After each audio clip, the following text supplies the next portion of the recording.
Gostaria de agradecer à Embraop, em nome da Secretaria Nacional de Aviação Civil, pela oportunidade da gente apresentar aqui o Plano Aeroviário Nacional 2022-2052, um plano de 30 anos, que tem tudo a ver com o tema.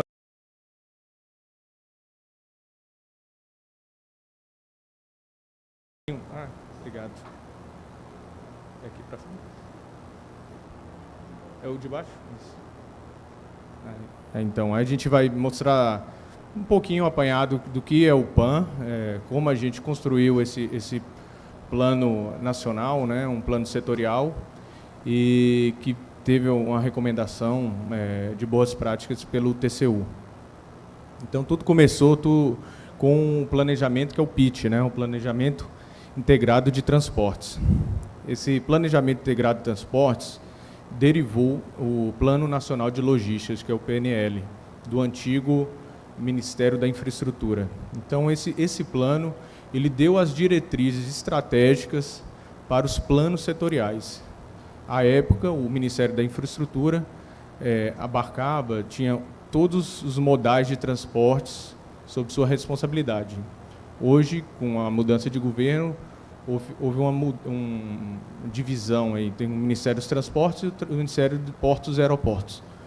Mas aí que funciona? Mas o Plano Nacional, o PNL, Plano Nacional de Logística, é um plano estratégico, ele então dava as diretrizes, uma visão macro do que fazer e necessidades e oportunidades. E os planos setoriais, eles entrariam mais em detalhes, são planos táticos, né, de como fazer. E a gente ficou responsável, logicamente, a Secretaria Nacional de Aviação Civil, pela parte da aviação. Então, esse plano ele detalha qual é a rede de investimentos proposta. Então, a gente tem um estudo bem mais detalhado da aviação no Brasil. E um plano, como eu disse, para 30 anos. Esse plano uma diretriz do PIT é que cada plano setorial, no seu final, ele definisse um plano geral de parcerias e o plano geral de ações públicas. O que significa isso? O plano geral de parcerias são os empreendimentos que têm viabilidade econômica de serem concedidos, então, de passar para a iniciativa privada. Já o plano geral de ações públicas são, no nosso caso, aeroportos, que a gente analisou que teriam investimentos com orçamento da União, através do FENAC, que é o Fundo Nacional de Aviação Civil. O PAN, Plano Aeroviário Nacional, ele tinha uma revisão a cada 2 anos, só que ele foi alterado nessa portaria do PIT para cada 4 anos. Então, vou passar no próximo slide aqui. O plano 2018, logicamente publicado em 2018, ele tinha um horizonte de 20 anos. Então, ele era o planejamento de 2018 a 2038. Já o PAN, balizado pelo PIT e o PNL, ele já tem um horizonte de 30 anos. Então, desde o PAN 2018, o que foi aperfeiçoado para a gente fazer, que a gente fez esse novo PAN, né? Então, a gente teve a matriz OD, origem e destino da telefonia, é uma pedra fundamental nesse plano. Essa matriz origem e destino, nada mais, nada menos é que foram coletados através de um processo de licitação, a gente abriu a todas as operadoras telefônicas e a vencedora que se interessou a fornecer esse Big Data para fazer esse estudo foi a Vivo. Então, no ano de 2017, nós analisamos todos os deslocamentos de todos os telefones celulares do Brasil. Então, a gente teve uma ideia, claro, de forma anônima, né? A gente teve uma ideia, de acordo com a posição daquele telefone celular na antena de celular, qual ele estava, não é a posição exata, mas a antena que ele se localizava, estava conectado.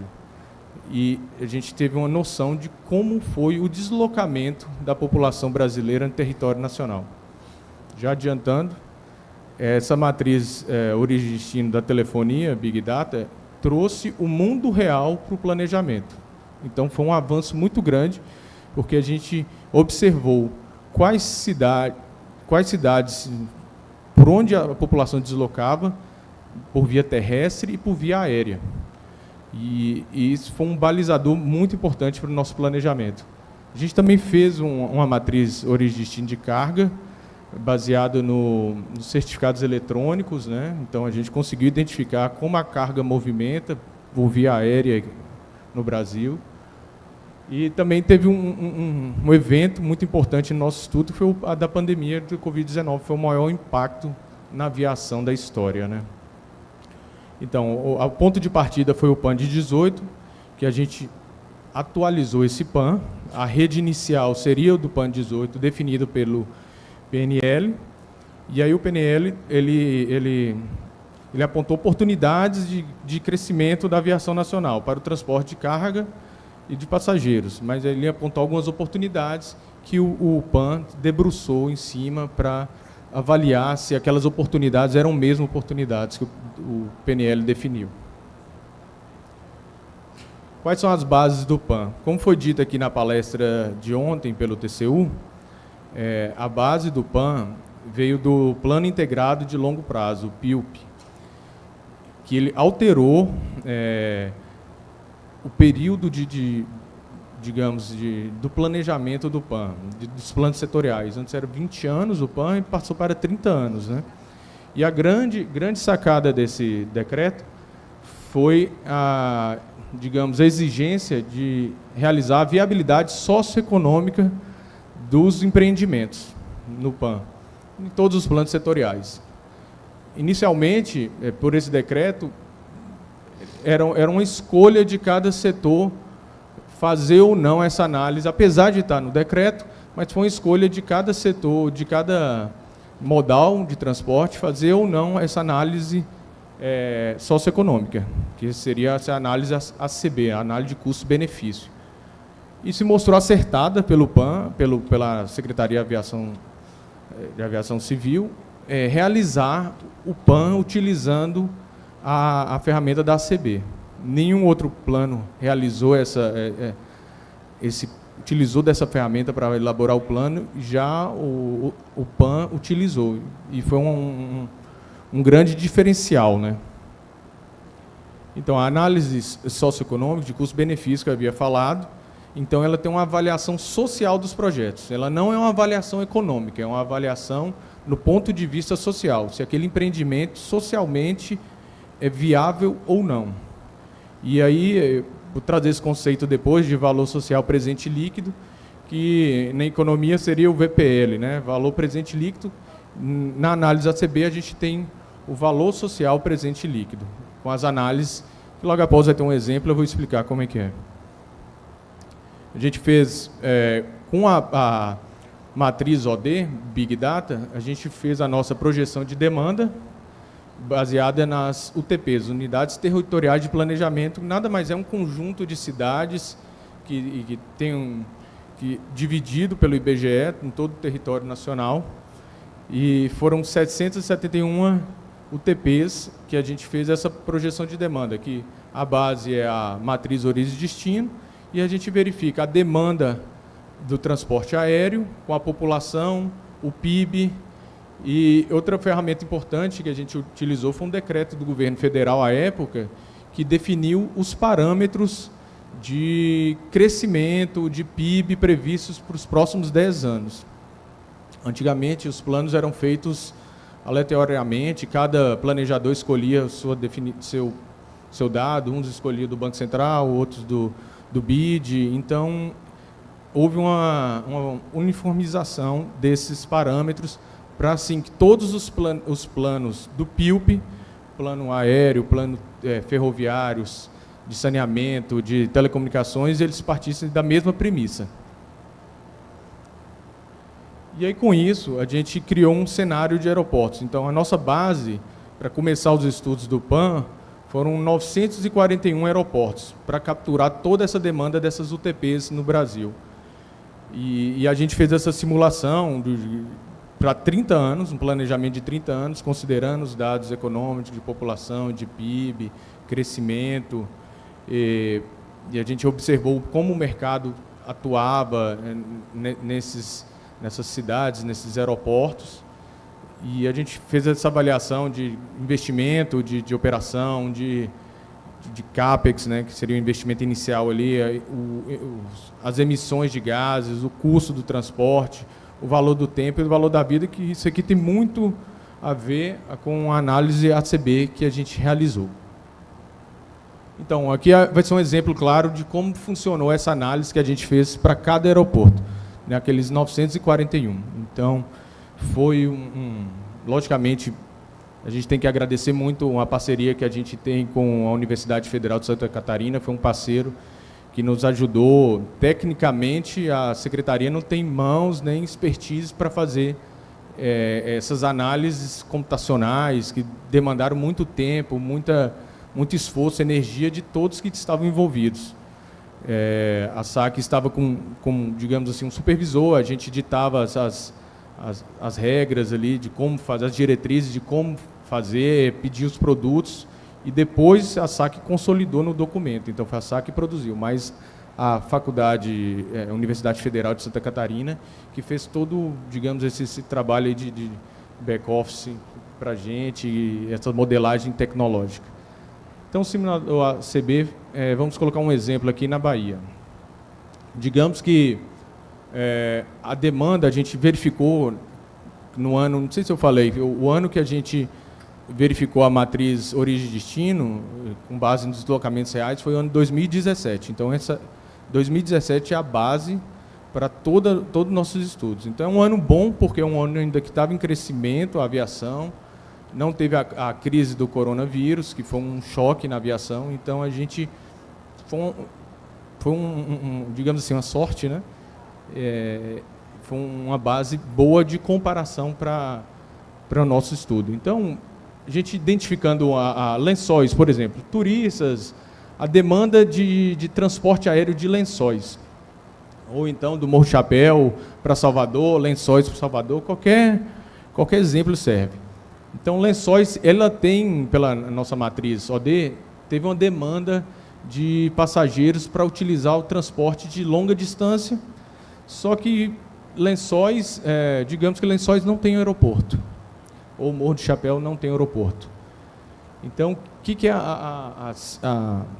o simulador ACB faz? A gente parametriza todos os dados aqui. Qual é a demanda da rota? Qual o tempo gasto que os passageiros que fazem uso do transporte aéreo gastam de lençóis ou Morro do Chapéu até Salvador?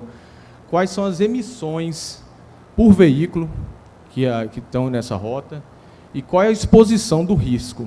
Exposição do risco da vida. Você viajar no estrada, você tem uma exposição ao risco. Você viajar da forma aérea, também tem uma exposição ao risco.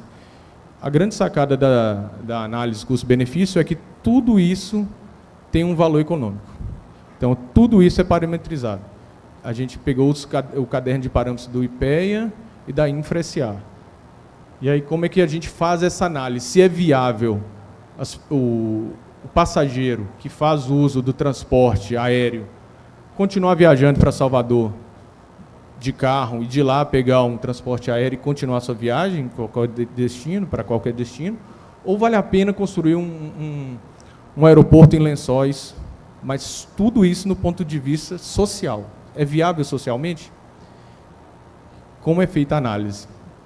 A gente levanta todos os custos pelo caderno lá do IPEA, da Infra-SA, dos custos dos gases de efeito estufa, o custo de transporte, que é do passageiro e da carga, o valor do tempo do passageiro, quanto vale o tempo de cada pessoa. Ele vai gastar 6 horas na estrada. Quanto é esse valor? Tudo monetizado. E o valor da vida, que é questão de segurança. Então, aqui é um cenário que não vamos fazer nada. Vamos deixar esse passageiro que utiliza esse modal terrestre até encontrar o próximo modal aéreo e continuar sua viagem. E isso tem um custo para a sociedade. Versus um cenário que a gente constrói o aeroporto. Então, a gente coloca o preço de quanto que custa construir um aeroporto em Lençóis, quanto é o custo de operação, quanto é o custo do ruído aeronáutico para aquela população de Lençóis, Então vai ter uma novidade, vai ter um avião voando ali, então tem um ruído, algumas pessoas vão ficar incomodadas. Quanto que é o custo aéreo de transporte de passageiros, de carga, e quanto que é o valor do tempo passageiro, e o valor da vida. Então, há diferenças do valor do custo de transporte em cada modal, o valor do tempo e da vida. E, assim, a gente faz essa comparação e nós encontramos o que a gente chama de delta VSPL, que é o valor social presente líquido. A premissa do PAN, quando a gente construiu a rede de aeroportos, foi que os aeroportos onde o delta VSPL foi negativo, eles estão fora da rede do PAN. Aqueles que têm o delta VSPL positivo, eles fazem parte da rede do PAN. Não, eles estão aptos a fazer parte da rede do PAN, digamos assim. Mas, assim, já falando aqui, a maioria deu negativo. O retorno social para implantar um aeroporto em face ao transporte terrestre, que ele pega até, digamos, o próximo aeroporto que ele vai começar a sua viagem, é negativo. Mas há cidades, há regiões que esse retorno social foi bem positivo. E esses aeroportos, eles foram aptos a constarem na rede do PAN. E aí, o PAN fez essa análise, né, essa análise social para escolher a rede de aeroportos, mas aí a gente também teve que definir quais as infraestruturas que seriam necessárias para a rede, para atendimento da população. Nós dividimos em 10, na verdade, 11 faixas, né? 11 faixas de infraestrutura. Na aviação, o que mais é importante na aviação? O avião, né? Então, tudo começa com o avião. Então, se você tem um avião de referência, é derivada toda a infraestrutura de um aeroporto. E outra análise que a gente fez no PAN foi estudo de mercado. Como se comporta os aeroportos em termos de assentos ofertados, de passageiros transportados. Então, basicamente, a gente vê aqui que cada faixa tem um percentual mínimo e máximo de passageiros. E o mercado, a gente analisando o mercado, em cada faixa dessa, ele já tem um tipo de aeronave que ele trabalha para atender aquele mercado. Então, essa faixa 0 aqui é uma faixa de aviação geral, e até 2.000 passageiros. Não sei se vocês já ouviram falar, mas essa faixa 0 aqui é onde está a aeronave de referência para a gente projetar a infraestrutura, é o Cessna. Então, hoje em dia, quem opera comercialmente essa aeronave é a Azul Conecta. Então, são aeroportos de estrutura menor e que essa faixa de assentos ofertadas, essa aeronave, ela comporta aquela demanda. Então, a gente pegou a demanda dos aeroportos do Brasil, dividiu onde aquela demanda se encaixaria, fez análise custo-benefício e definiu as infraestruturas para serem padrão, né? As infraestruturas, isso aqui é uma recomendação que a gente fez. Então, uma sacada que a gente colocou também, que é da faixa 0, que é da aviação geral, um aeroporto começando na aviação geral até na faixa 5, que ele roda até 1 milhão de passageiros, que a aeronave é o Boeing 738 MAX e o A320, que são aeronaves que a Gol e a Latam operam. Então, digamos assim, a maioria da nossa aviação comercial está entre essa faixa 0 e a faixa 5. Claro que a aviação internacional, os grandes aeroportos são as faixas subsequentes. Mas essa faixa aqui é onde tem a maioria das infraestruturas no Brasil. E o que a gente encontrou são infraestruturas que, muitas vezes, são incapazes de crescimento, caso haja uma demanda cresça naquele aeroporto, ela não consegue captar essa demanda com um aeroporto vigente, porque ele não seguiu alguns parâmetros que a ICAO define, e a ANAC internalizou esses parâmetros da ICAO nos regulamentos brasileiros de aviação civil, para operar essas aeronaves. Então, a gente já deixou, um grande erro que tem no Brasil você faz uma pista, não deixa espaço, que essa parte verde é chamada de faixa de pista. Então, muitas vezes, quando o aeroporto é pequeno, e o planejador, enfim, o administrador do aeródromo, quem construiu o aeródromo, não teve uma visão de futuro que aquele aeroporto poderia crescer. Então, ele constrói o pátio próximo à pista, ele constrói o terminal próximo à pista. Quando ocorre uma expansão desse aeródromo, ele não consegue operar. Uma aeronave maior não consegue operar porque a infraestrutura não é adequada. O que a gente vê aqui, da faixa 0 até a faixa 5, a gente preservou a faixa de pista, preservou o pátio. Veja que o pátio ele mantém o mesmo local, caso esse aeroporto, que hoje é da aviação geral, ele chegue a um aeroporto que processa 1 milhão de passageiros. Então, a gente só foi incrementando. Caso a demanda e a demanda de passageiros, o movimento aumente nesses aeroportos, ele pode ser expandido de forma que ele não precise de um novo sítio, que é muito trabalhoso. É um trabalho de, digamos, 5, 10 anos no mínimo, até a prospecção do sítio e a finalização dos trabalhos, né? A entrega do aeroporto. Então, essa é uma sugestão também do PAN, que não tinha no PAN 2018, que a gente sugeriu essas infraestruturas, que os aeroportos respeitem essas áreas, respeitem essas medidas, caso eles venham a crescer, né? Então, aí a gente chega no cenário final da rede do PAN. Feita a projeção de demanda com a matriz origem e destino, Big Data, feita análise custo-benefício, a gente chegou numa rede prioritária para investimentos. Então, esses aeroportos do cenário base são aeroportos que já estavam no PAN antigo e eles mantêm nesse PAN porque eles já têm uma operação consolidada. Então, a gente entendeu que o mercado ele sabe onde está a demanda, onde está o cliente, e aquelas operações ali não estão à toa. Há uma demanda para aquilo, então são aeroportos que naturalmente já estão no PAN. Foram 130 aeroportos que já têm uma operação comercial já consolidada no Brasil de vários anos. Depois a gente veio acrescentando aeroportos. Então, o primeiro cenário é o cenário de desenvolvimento. Foram 45 aeroportos, divididos em 37 aeroportos, lembra? 941 que eu falei, né, no início. Tirando os 130, que já estava no cenário, independente se ele é Delta VSPL positivo ou negativo, é um aeroporto já consolidado, com operações comerciais, a gente não mexeu, foi premissa esses aeroportos.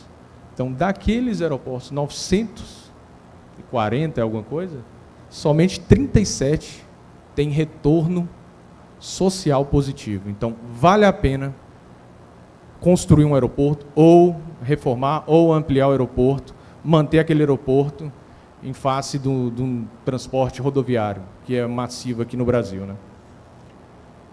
Essa saturação da Terminal São Paulo foi acrescentado um aeroporto, que chama o aeroporto de Guarujá de Santos, para a rede de aeroportos prioritários do PAN. Por quê?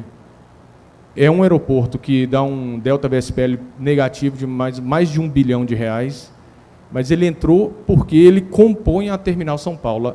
Sem esse aeroporto de Santos, a Terminal de São Paulo saturava bem antes. Então, mesmo a gente colocando esse aeroporto negativo, ele contribui para a movimentação de passageiros na Terminal São Paulo, que é, de longe, a maior terminal, mais viável do Brasil, onde tem mais movimentos. E Santos foi colocado para, digamos, desafogar São Paulo, que com a Terminal São Paulo é compreendida dos aeroportos de Congonhas, Guarulhos, Viracopos e Campo de Marte, né? E a gente acrescentou, depois da audiência pública que a gente teve, né, a gente fez uma audiência pública, abriu, foi mais de um mês para contribuições, a gente internalizou isso, a gente adicionou essa aqui, ó, saturação artificial explicada por demanda turística. Não, esse é o próximo, eu confundi. Esse por demanda turística são cidades que não teriam demanda. Cidades que não teriam demanda nenhuma, não dariam Delta VSPL positivo para ter um aeroporto. apto para investimentos públicos. Mas um fator exógeno, que é o turismo, tornou esses aeroportos viáveis. Aí no final eu vou mostrar a lista de quais os aeroportos são. Então, esses aeroportos têm uma demanda exógena, externa, muito forte. Exemplo, vou citar um exemplo aqui, Barreirinhas. Tem uma demanda muito forte, que é viável ter um aeroporto ali, socialmente falando. E aí a gente tem um novo cenário, que é o cenário estratégico, que é voltado para a aviação geral. O PAN 2018 ele não tinha olhado para a aviação geral. E a gente sentia muito isso na prática lá na SAC, com demandas de aeroportos para aviação geral, aeroportos menores, para investimento, e a gente não tinha uma base para justificar esse investimento nesses aeroportos. E é uma aviação que não pode ser escondida, é uma realidade no Brasil, faz parte da nossa economia, muito importante, e a gente dividiu esse cenário estratégico em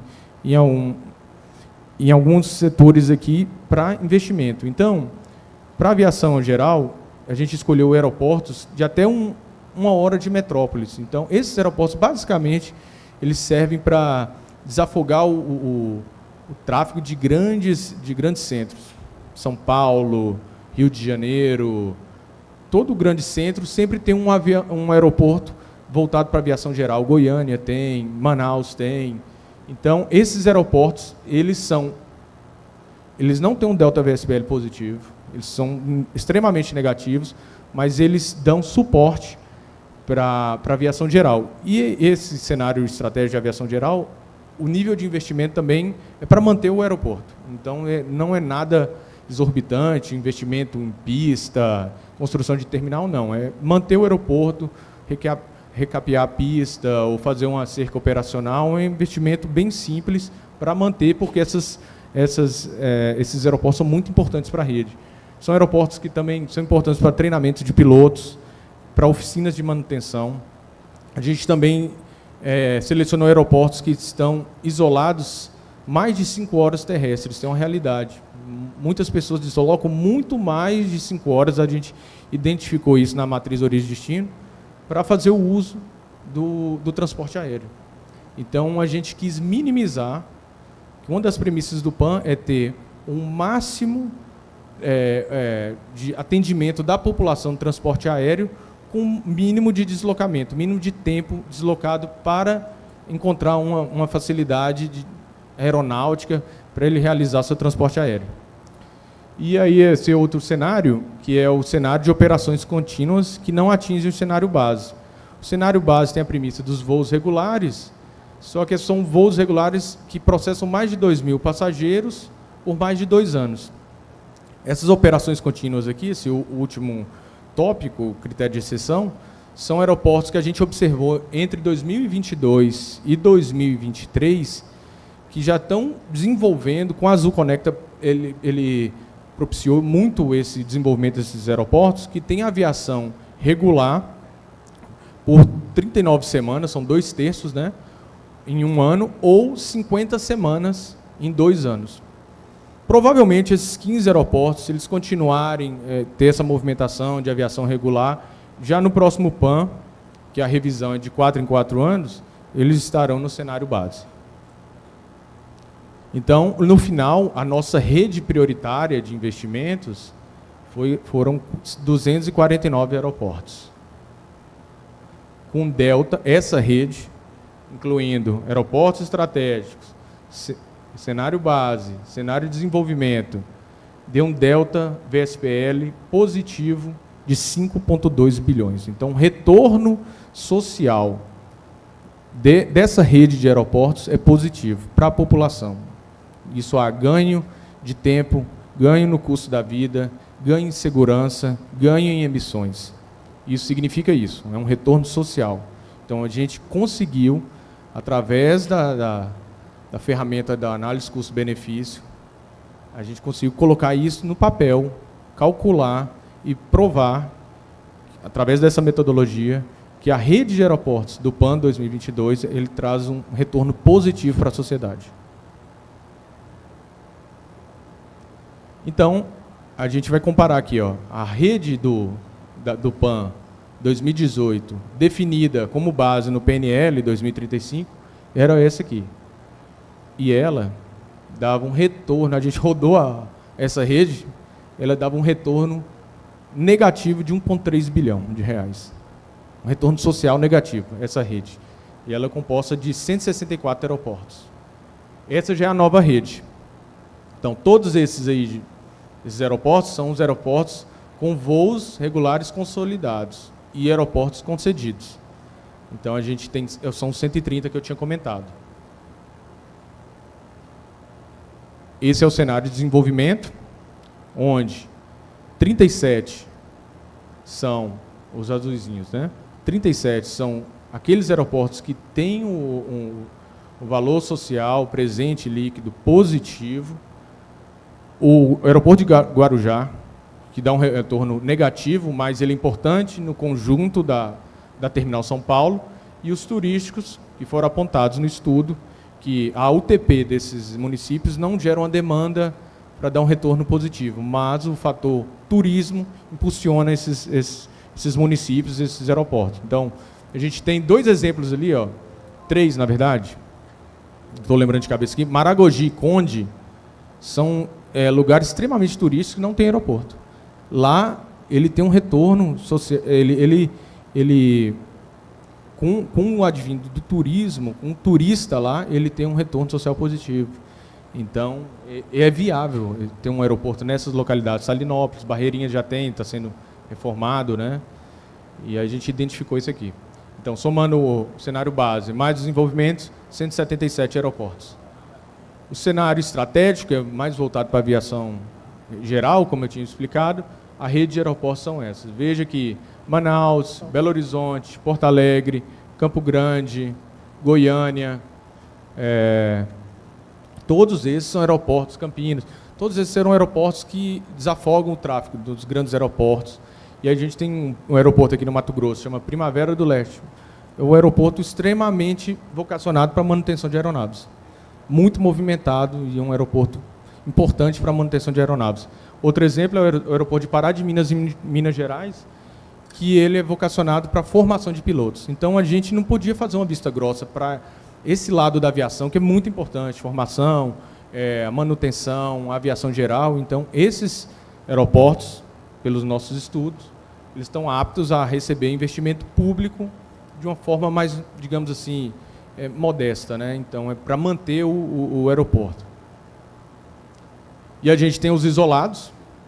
Veja que a maioria encontra ali na região da Amazônia, né? E a gente tem casos aqui no Nordeste, muito aqui no Maranhão. Então, imagina, se uma pessoa de Balsas, ela está mais de 5 horas de deslocamento terrestre de um aeroporto. Então, é considerado, está isolado, né? É até difícil de acreditar, tanto aeroporto ali no Maranhão, mas a realidade é essa, eles estão isolados do transporte aéreo, né? Esses são os cenários, o cenário que são os movimentos regulares contínuos. Então, pré-base, esses aeroportos já têm uma aviação regular, comercial, e pelo andar da carruagem, no próximo PAN, eles estarão no cenário base. Então, essa foi a rede do PAN. Tentei destrinchar um pouco aqui de como a gente construiu, que deu os 249 aeroportos. Então, como eu tinha falado, um dos objetivos do PAN, a gente pode observar aqui, no cenário básico, que é esse primeiro slide à esquerda, 130 aeroportos. Com 130 aeroportos, 81% da população brasileira é atendida em até 2 horas de deslocamento. Qual foi a nossa ideia? Mais pessoas sendo atendidas, deslocando menos tempo. Quando a gente chega lá no final, que é o cenário de desenvolvimento no meio, que inserindo aqueles aeroportos do cenário de desenvolvimento, já sobe para 66% da população que tem que deslocar até 2 horas para ser atendida por aeroporto. E já no cenário da rede de aeroportos do PAN, 249 aeroportos, em até 2 horas, quase 90% da população brasileira é atendida em até 2 horas.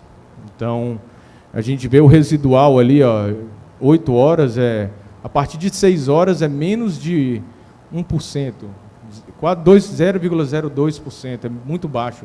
Em 4 horas de deslocamentos com essa rede do PAN, 99% da população brasileira está apta a ter acesso ao transporte aéreo. E o PAN, ele não só falou disso, ele foi um documento que aprofundou muito no setor da aviação. Então, a gente englobou mais camadas e esse documento ele fala de vários assuntos da aviação que são importantes, não tinham sido citados no PAN 2018, e a gente teve essa visão global de visão de Estado, de visão de um plano mestre de toda a aviação no Brasil. Então, a gente inseriu carga aérea, a gente falou sobre recursos humanos, segurança contra o ato de interferência ilícita, que a gente sabe que mais comumente falando, alguém que sequestra um avião, uma bomba, alguma coisa assim relacionada a isso. Facilitação, que é a capacidade das pessoas terem uma experiência melhor no aeroporto. Desde o momento que você chega no aeroporto até o momento que você embarca, a facilitação é sobre isso, melhorar processos, processo de check-in, processo de inspeção de segurança, processo de embarque. Então, a gente trata isso no PAN.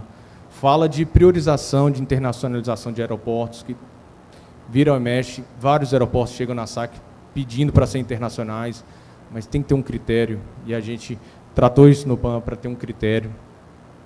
A gente falou de meio ambiente, falou de responsabilidade socioambiental, o plano lá setorial de parcerias e subsídio, foi o que eu falei no início, né? Identificar aeroportos que são aptos para concessão, para iniciativa privada e aqueles que são aptos para o investimento público. E a gente também falou da aviação do futuro. Eu tinha esquecido de falar, na matriz origem e destino, a gente identificou 1,8 bilhão de deslocamentos, sendo que 60% desse valor, 1,1 bilhão de deslocamentos, são deslocamentos de até 100 quilômetros e terrestres. Então, na aviação, a gente encontrou 75 milhões de deslocamentos, usando o modal aéreo. Então, essa aviação do futuro é sobre esse 1,1 bilhão, que hoje não é atendida pela aviação, mas com drones, com essa aviação moderna que está chegando aí, pode ser impactada pela aviação. E a gente tem que pensar nisso. São tópicos para novos planos, a gente estudar, debruçar sobre isso. É mais um campo que a aviação pode encontrar, né? Essa lacuna aí, esse mercado de 2017 foi 1,8 bilhão de deslocamento. A gente pode, a aviação tem espaço para entrar nesse mercado aí. E a gente tem vários anexos nesse PAN, detalhando a metodologia, os cálculos, como a gente fez todo o PAN. Então é isso, gente. Eu espero ter passado um pouquinho do PAN, do que foi, dos desafios que a gente teve, da metodologia. E, novamente, quero agradecer a Embraer pela oportunidade. E a SAC sempre está de portas abertas para convites, qualquer esclarecimento. A gente sempre está com a porta aberta para receber toda a sociedade civil. Muito obrigado pela oportunidade.